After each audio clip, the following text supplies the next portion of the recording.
the senior community, seasoned community of Wilton Manors, and it is just such a privilege to be able to be a voice for our community in our nation's capital. And at this moment, we are badly in need of people who are willing to speak out and speak up and not shrink back.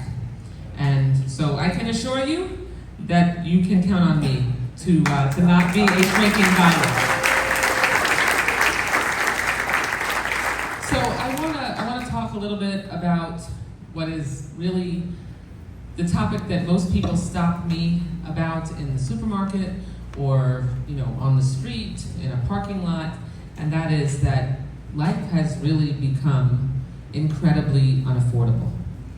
And not just generally unaffordable, specifically unaffordable. Kitchen table costs have really exploded. By kitchen table, I mean groceries and your electric bill and other utilities and your housing costs and your healthcare costs and gas and diesel fuel that drives up the cost for small businesses, and it's out of control. And okay, so SunServe is a 501c3. So I am going to be super careful about not violating those terms. And so you might be unfamiliar with the way in which I'm going to talk about this today compared to when I'm at the Dolphin Democratic Club, for example. But unfortunately, the policy choices that have been made for the last year and a half have really been what has driven up the cost of everything.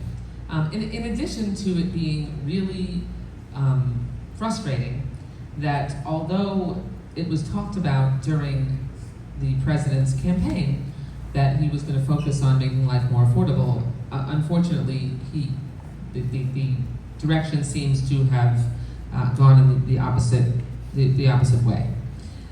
Right now, you all know we're at war with Iran, and I can tell you that I am someone who is glad that we have contributed to the degradation of Iran's nuclear capability, of their terrorist activity, of their ability to continue to be the most dangerous terrorist threat around the world.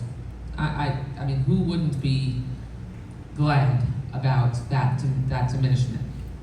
But unfortunately, the way this war was begun and has been conducted is unacceptable. It's unacceptable because it is Congress, through our powers in the Constitution, that are the sole authority to declare war and engage in war.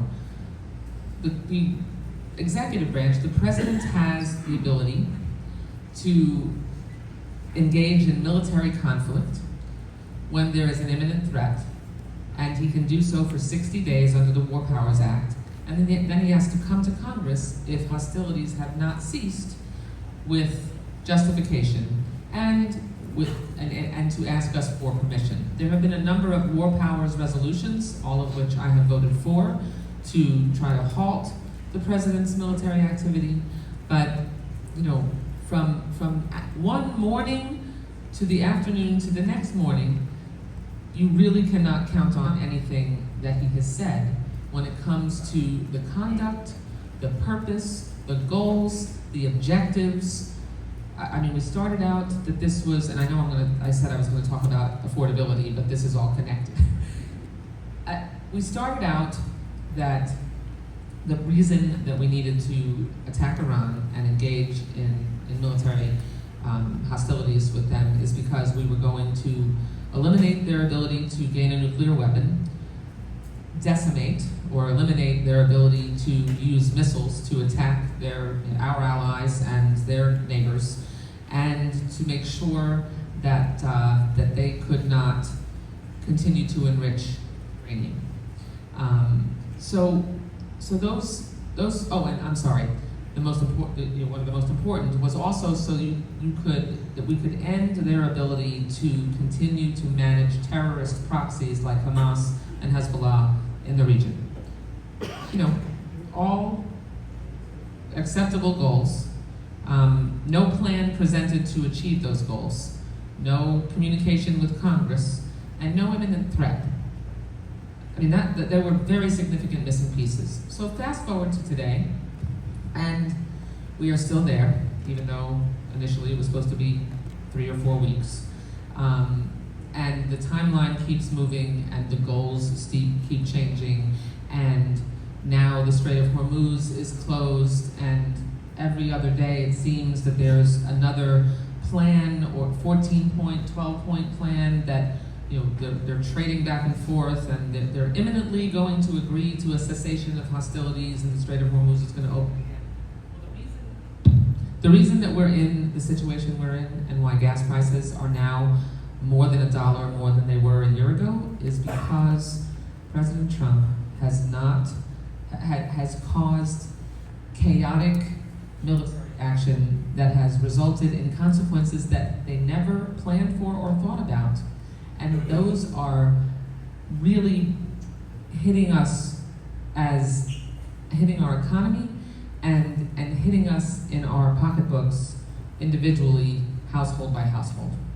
And it's an unacceptable, unnecessary situation that has been completely driven by erratic, unplanned, unacceptable policy. We have a situation with diesel costs. Businesses can't eat all those higher transport costs because, they didn't account for them. Spirit Airlines closed. Completely had to shut down because in planning to climb out of their most recent bankruptcy, they didn't account for how high aviation fuel costs would go, and so they were unable to complete that bankruptcy plan in order to be able to stay afloat. And now 4,500 people in Florida have lost their jobs, and 17,000 across the country, to say nothing of the affordable airline travel that is now gone. That brought down the cost of airline travel in markets where Spirit was operating, and of course, had Spirit Airlines being headquartered right here. Another factor that's making life more expensive for us is tariffs. The president's tariff taxes drive up prices on everything from coffee to ground beef to, scotch. There you go. Yes, good point. Good point. And those costs get passed on to the consumer.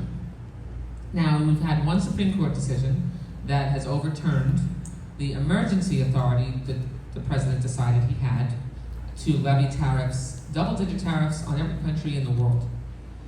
And so those were thrown out, and now there's a portal open to reimburse the tariffs that were illegally paid by businesses.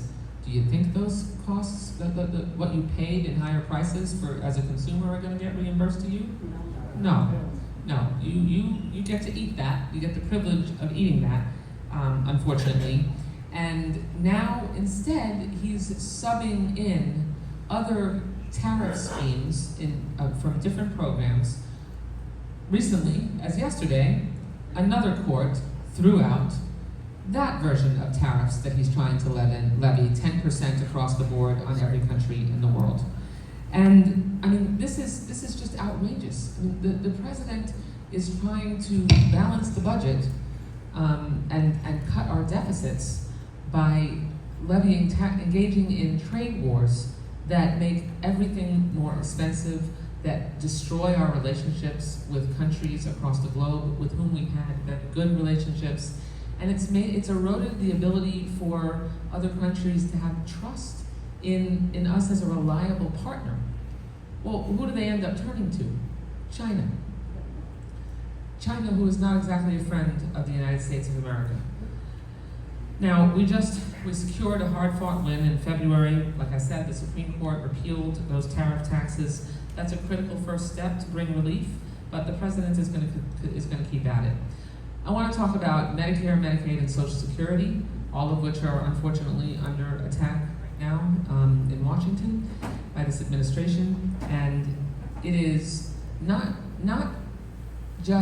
so much that you are at risk of losing your Social Security benefits, but the president has halved the number of employees at call centers and closed regional offices, fired thousands of Social Security employees, so that it was already taking 3 hours to get someone on the phone at a call center for Social Security if you had a question. I know because I had my staff try to see how long it would take for them to pick up the phone, and it took 3 hours. And that's what constituents tell me across the district when they call. So that means that when you are trying to get a question answered, if the regional office is closed, you have to drive further if you have a transaction that you have to make in person, or the call center that you have to, if they even pick up the phone, or if the call doesn't drop before they answer it, you have a very difficult time getting in touch with someone to get those questions answered. And that is no way to run a rodeo, and it jeopardizes our ability to make sure that we can keep Social Security secure and stable.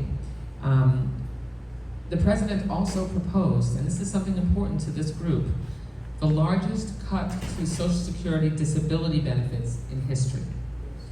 Last year, it involved changing eligibility rules for older people with documented disabilities that stops them from working. Now, I fought against that tooth and nail. I led a letter of 165 of my colleagues in Congress to demand that the administration abandon it. They tried to do it very quietly, but they were exposed. There was one small newspaper article, and then I sent a letter that attracted a tremendous amount of support, and the administration backed down. I didn't do it by myself, but we shined a white-hot spotlight on what they were trying to do that would pull the rug out from under disabled seniors, and their way of life and your ability to make ends meet if you're on Social Security disability would have been devastated and decimated, and it would have stopped millions of people from being able to qualify for those benefits in the first place. And Scott Bessent, the Secretary of the Treasury, admitted, Patty, I'm sure you heard this, admitted that this was a backdoor way of starting to travel down the road of privatization of Social Security. That's really what they've been trying to do for years, since the George W. Bush administration. Well, over my dead body, will they ever privatize Social Security? It is a vital safety net. Just a show of hands. I always try to raise your hand if you have enough confidence in your ability to make investments for your long-term retirement security on your own. If they just say, hey, here's your lump sum from your retirement, your working years, and you go ahead and invest and hope you have enough money for when you retire to sustain you through the rest of your life. I don't see any hands being raised. Right. So that just shows you in a snapshot, anecdotal snapshot, that is an insane idea that would result in people dying and being unable to take care of themselves. Medicare, there's good news to share. Here's some good news. When we passed the Inflation Reduction Act, when Joe Biden was president and Democrats were in the majority just before President Trump took office, do you remember how many of you are on Medicare Part D? You get your prescription drugs from Part D. Okay. So remember the donut hole, the dreaded donut hole? Donut hole's gone. We filled it. Thankfully. It used to be that when you would get coverage on Part D until you spent about $2,500 on your prescription drugs in a year, and then you fell into the donut hole when you didn't get any coverage, and then you had to spend about $5,000. When you hit $5,000 in a calendar year, then you climbed back out and you got the coverage, and then it started over again.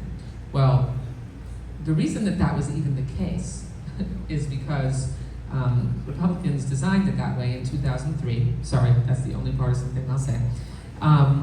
In 2003, when they passed Part D, they both created that donut hole and they prohibited Medicare from negotiating for lower prices with the pharmaceutical companies.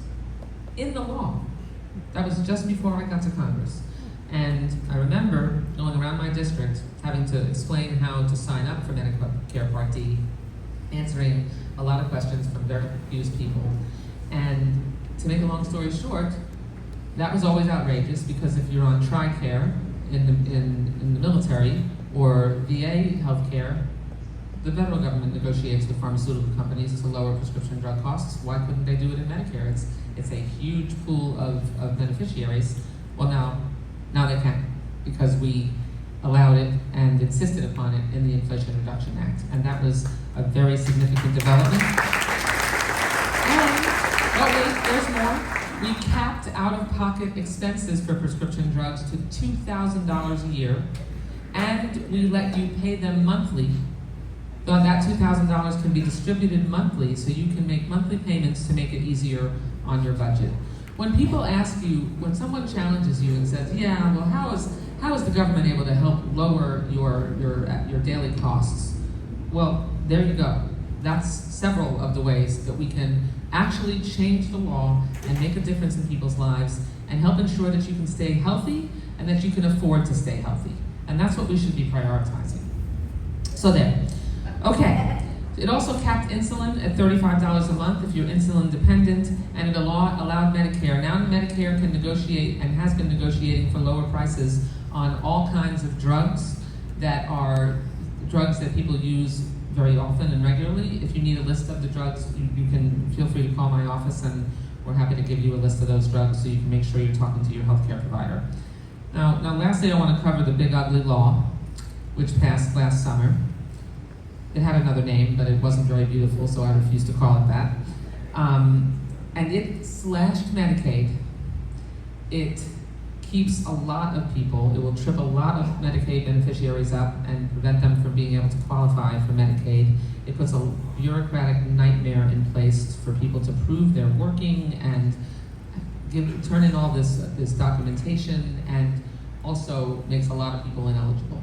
So we're going to have a lot of folks who already struggle to pay for their health care, who are not going to be able to have access to health care, and it's going to cause healthcare programs to close down, some hospitals to close down, less likely in our area, but I mean, we've already seen some hospital programs close because they aren't getting the patient base in that is able to sustain those programs.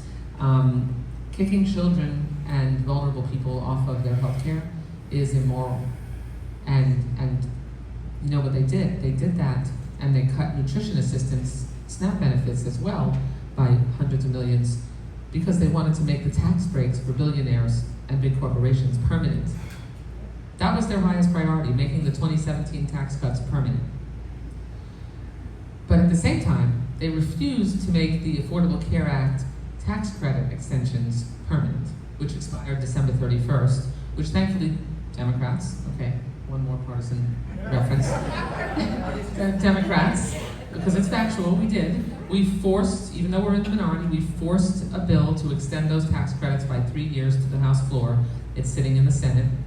Feel free to call our 2 United States senators and tell them that you want that bill taken up and sent to the president, because there are millions of people who have lost their health insurance or have been priced out of their ability to pay for their health insurance by double, triple, or quadrupling their premiums. I have many constituents in my district who are struggling with that, and it's unacceptable.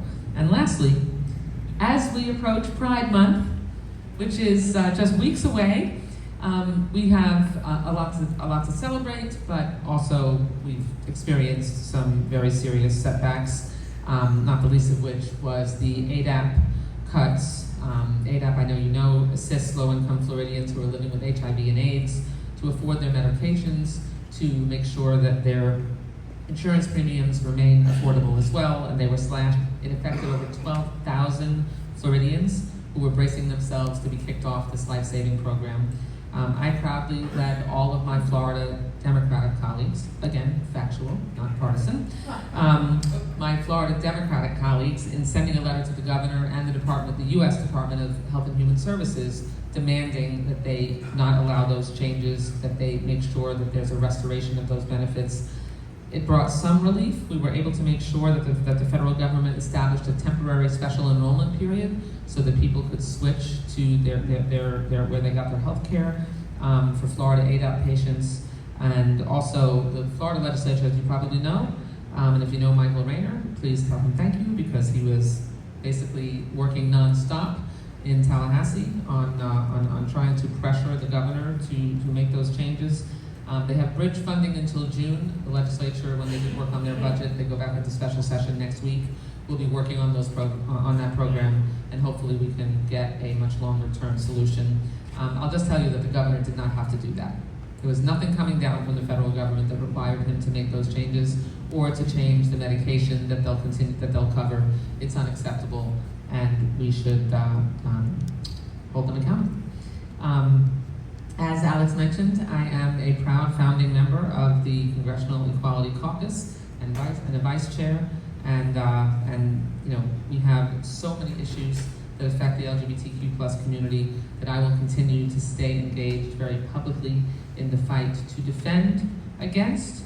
One thing I do want to share with you, it is important, as I'm joking about being partisan, but it is really important that we try to reach across the aisle and that we work together wherever we can. So I am a senior member of the Appropriations Committee. My role, although in the minority, is I'm the ranking member of the Military Construction and Veterans Affairs Subcommittee. That's the subcommittee that is the only committee in the Congress that handles the lives of folks who are from the time of their start on active duty all the way through to their time as a veteran and into burial. And so that budget is something that I oversee with the chairman, and the last few years they have consistently, the majority has consistently inserted in every single appropriations bill a prohibition against pride flags being flown in Department of Defense or Veterans Affairs buildings. And we voted against the entire bill over and over again because they had culture war riders that were unacceptable like that in them. Well, the chairman and I have a very good relationship. This year, he and I worked together to make sure that there were no culture war riders in our bill, including that one. And as a result, the bill passed out of the Appropriations Committee unanimously. Because if they commit, it'll likely be of the 12 appropriations bills, it will likely be the only one that is bipartisan. But it's because I was able to work with the chairman, who is a conservative Texas Republican, and I am a liberal Florida Democrat, who, we couldn't be more opposite. But we've been able to find common ground and work together, and we both shared a goal of making sure that we could come together and set an example for what could be possible if you really try to work together. So it's a privilege to be able to represent you in our nation's capital, and I'm so glad to be able to be here with you today. Thank you so much.